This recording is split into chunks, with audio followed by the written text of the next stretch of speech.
छोटी काशी गणाता जामनगर में आवेल कृष्णनगर विस्तार में 15,551 जे लाडू है ते गणपतिजी ने धराववामां आव्या छे। जे प्रकारना दर्शन आप करी रह्या छो कृष्णनगर विस्तार में आवेला आ जे सार्वजनिक गणपति पंडाल है, आ पंडाल में गणपतिजी ने जे लाडू धराववामां आवे छे आ लाडूनो भोग दर वर्षे धराववामां आवे छे। जे प्रकारे वात करवामां आवे अहीं मोटी संख्या में लाडू बनाववा माटे रातभर स्थानिकोए मेहनत करी छे। त्यारे जय अंबे मित्र मंडळ द्वारा जे आ लाडू बनाववामां आव्या छे त्यारे अहींना जे स्थानिको छे तेमनी साथे ज वात करीशुं।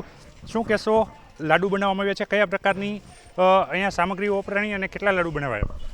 આજે જે લાડુ બનાવ્યા છે એમની અંદર 500 કિલો ભેળકું તેમજ 10 ડબ્બા ઘીના અને 30 ડબ્બા તેલ અને 250 કિલો ગોળ તેમજ 10 કિલો કાજુ બદામ કિસમિસ સૂકો મેવો વાપરેલો છે। જે પ્રકારે વાત કરવામાં આવી ખૂબ મોટી સામગ્રી અહીં વાપરવામાં આવી છે, દર્શનાર્થીઓ પણ છે। શું કહેશો, આજે ગણપતિ પંડાલમાં આટલા લાડુ ધરાવવામાં આવ્યા છે, કેવી રીતના આખું આયોજન કરવામાં આવ્યું? બહેનો પણ મોડી રાત સુધી અહીંયા હતા, મહાનુભાવો પણ આવ્યા હતા।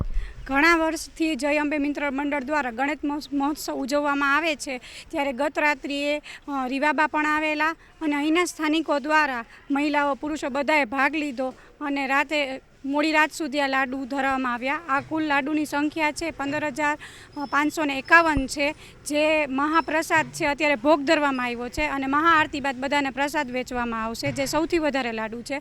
અને તે ઉપરાંત 4,500 લાડુ ગાયો માટે અમે લોકોએ બનાવ્યા છે, જે અમે ગાયોને આપશે। ગાયો માટે પણ લાડુ બનાવવામાં આવ્યું છે। શું કહેશો માસી, એક તો આ પ્રકારનું આયોજન, ગણપતિજીના સરસ મજાના દર્શન પણ થયા છે। આ બહુ સરસ આયોજન છે અને આ આયોજનમાં બધા ભક્તોએ પ્રેમથી અને ભાવથી આપ્યો છે ભોગ, અને એ પ્રમાણે ગણપતિ બાપાને સૌ સદબુદ્ધિને ભક્તિ આપે એવી ઈચ્છા છે।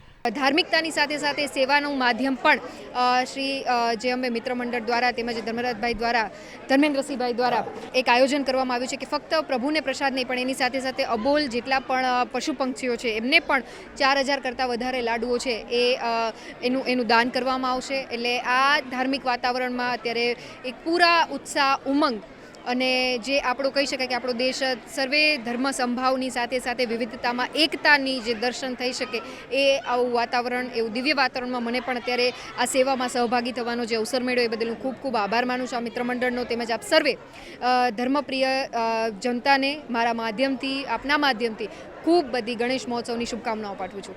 ખાસ કરીને લાડવા બનાવવા એક મહિલાનો શોખ હોય છે અને ગણપતિ બાપા માટે આપે એક મહિલા ધારાસભ્ય તરીકે લાડવા બનાવ્યા છે ને આપણું જે ટિપિકલ ને રિજનલ જે મિષ્ટાન કહી શકાય એ લાડુ છે અને ગણપતિજીને પણ એ લાડુ પ્રિય હોય છે, ત્યારે ક્યાંક આટલા બધા માતૃશક્તિ અને બહેનોની વચ્ચે આવવાનું થાય તો ગત વર્ષની જેમ આ વર્ષે પણ એ સેવાનો મને અવસર મળ્યો એ બદલ હું ખૂબ ખૂબ આભાર માનું છું। દર્શન કરી અને ભાવિકો પણ ધન્યતા અનુભવી રહ્યા છે। જામનગરના કૃષ્ણનગર વિસ્તારમાં જે ગણપતિ પંડાલ છે ત્યાં 15,551 જેટલા જે લાડુ છે તે લાડુ ધરાવવામાં આવ્યા છે અને લોકોને આ પ્રસાદ સ્વરૂપે વિતરણ કરવામાં આવશે। આ ઉપરાંત 4,500 જેટલા લાડુ ગાયો માટે પણ બનાવવામાં આવ્યા છે। ત્યારે જામનગરમાં ફરી એકવાર સૌથી વધુ લાડુ બનાવી અને ગણેશ પંડાલમાં ધરાવવામાં આવ્યા છે।